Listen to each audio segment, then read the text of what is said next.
arrondissement bi nga xamanteni mo am la plus forte densité de la ville de Dakar ngeen bàyyi ci xel monsieur le ministre Grand Yoff ma commune avec presque plus de 400 avec presque 400 000 habitants a un grand défi infrastructurel à relever.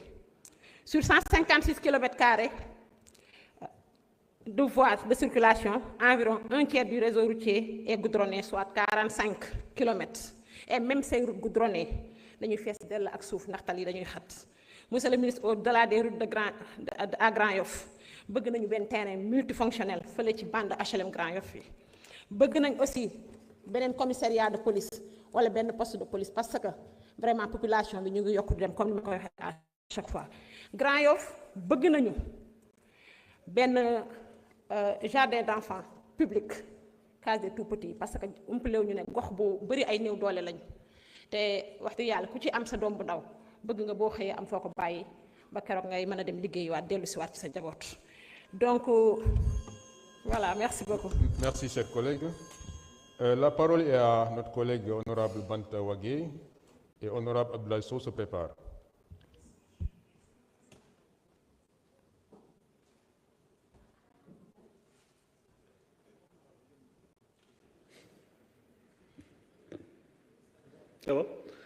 Salam alaikum. Monsieur le ministre, je suis nuyu avec sa équipe. Je suis également aussi mon frère et tous les frères qui sont là.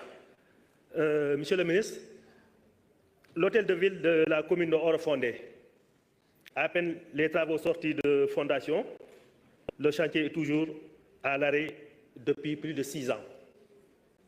Monsieur le ministre, l'axe Orofondé-Matam, la plupart des villages n'ont pas de ralentisseur au niveau des goudrons. Or, l'exemple de Boukouye, par exemple, c'est un cas patent. Il y a une école privée franco-arabe qui est sur la route. Souvent, il y a des accidents.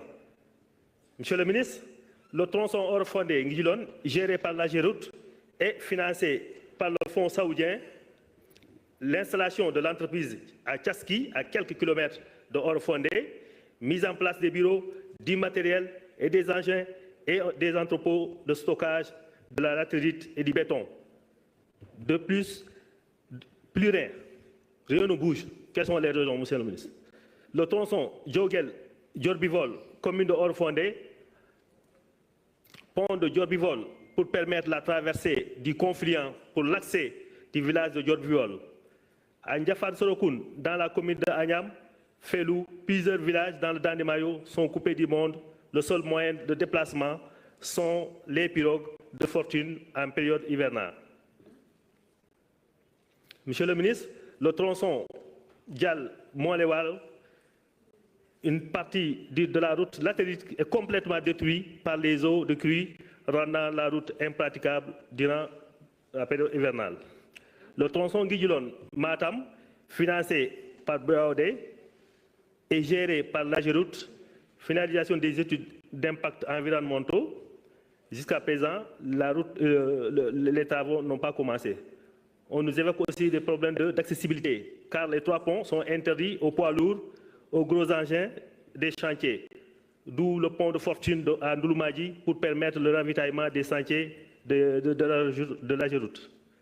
Dans le cadre de ce même programme, le programme spécial de désenclavement, est prévu la construction de 9 ponts.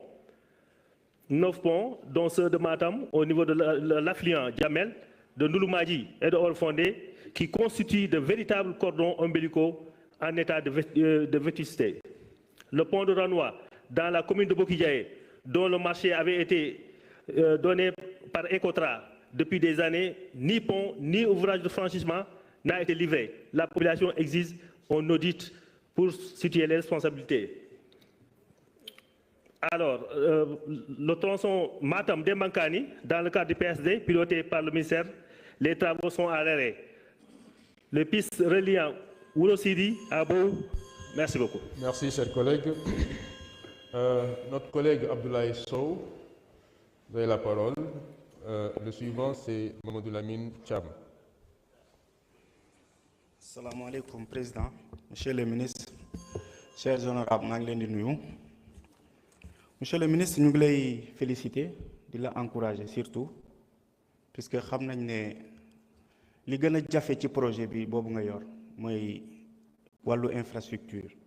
On a vu ces dernières années, le Sénégal est très en retard, surtout les régions périphériques, en matière d'infrastructure. Monsieur le ministre, am na ñaari localités les plus citées dans cet hémicycle.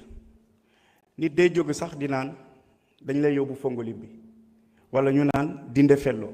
Xam nga lu tax ñu lay wax loolu?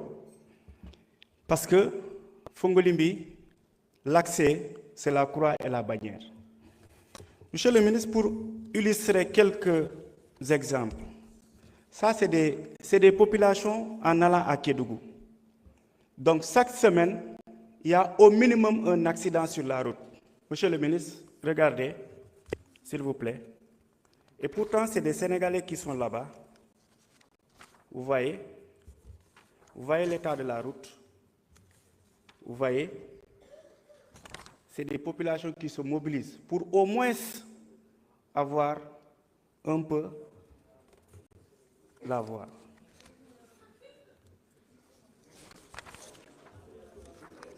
Vous avez vu?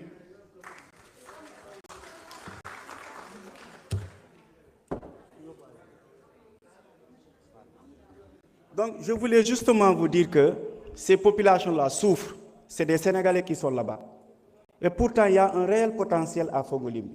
Am nañ mango, am nañ karité, am nañ fogno, am nañ orange, am nañ lépp, mais mënuñ ko jaay, mënuñ ko valoriser. Parce que tout simplement, amuñu yoon. Ñu ngi lay ñaan nag, c'est une doléance. Ouais, c'est une promesse aussi. Wax naa la ko. Les 2 dernières fois où le président Ousmane Sonko était venu à Kédougou, en 2024, lors de la présidentielle, avec les législatives, il avait promis que cette route sera faite. Aidez-nous à aider le projet, mais surtout à aider Ousmane Sonko à tenir sa parole. te loolu ñun am nañ yaakaar ci yow parce que xam nañ ne amoo caaxaan te lépp loo engagé aussi di nga ko def. Suñu seul souci c'est que ces tronçons sont programmés dans le PSD et le PSD à regarder de près c'est des financements basés, c'est les projets basés sur des ressources extérieures. Est-ce que réellement mën nañ am tey la certitude que d'ici l'hivernage prochain waa Fongolimbi dinañ am tali bu noir maanaam le goudron parce que musuñ ko gis, ils n'ont jamais vu le goudron ces enfants-là. Et aussi di ñaan Ageroute bu fekkee mënul am ñu defar au moins montagne. Merci beaucoup. Merci chers collègues. Honorable Mamadou Lamine Thiam, à vous la parole. Honorable El Hadji Ababacar Tambédou se prépare.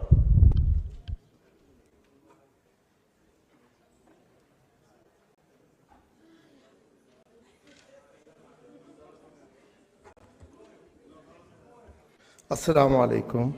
Monsieur le Président, je voudrais d'abord saluer Monsieur le ministre des Infrastructures et saisir l'occasion pour le féliciter. Je le connais engagé et pragmatique, c'est pourquoi je sais que, Inch'Allah,